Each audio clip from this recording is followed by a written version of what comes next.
Muhammed yarim, bizi dergâhinden mahrum eyleme.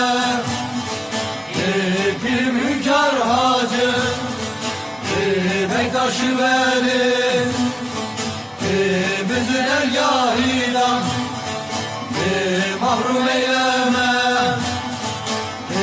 Adem-i Seyfullah, Adem hak için, Muhammed Mustafa, Hatem hak için, Eyyub'a verdiğin sitem hak için, bizi dergâhinden mahrum eyleme.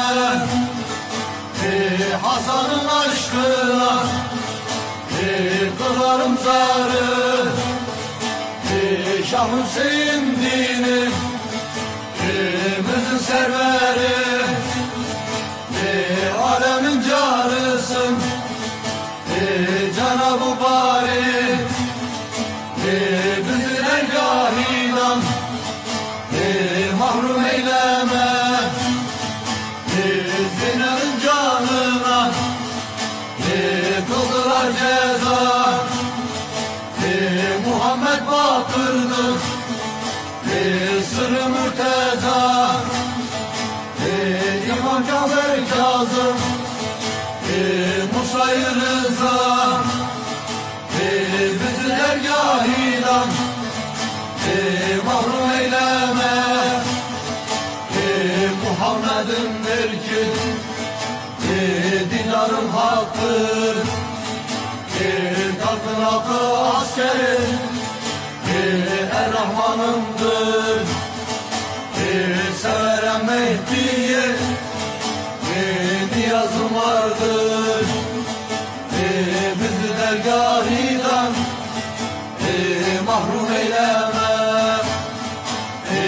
Alim Hasan Hüseyin, Zeynel Bakır, Cafer Kazım Musa, Rıza'ya zikir, kalkın hakkı askeri, Mehdi'ye şükür, İbrahim'in desti, Daman Haydar, Muhammed Mustafa'da dostuz her murtezayı, Hatice Fatıma, Helal Nisa'yı, Şah Hasan Hüseyin, Zeynel Arbayı,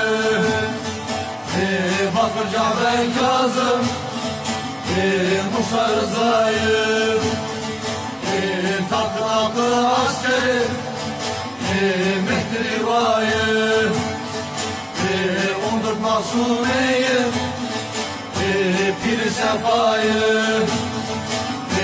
sen bunlardan eyle hem ilticayı, dilersen Hurrem'i derde devayı.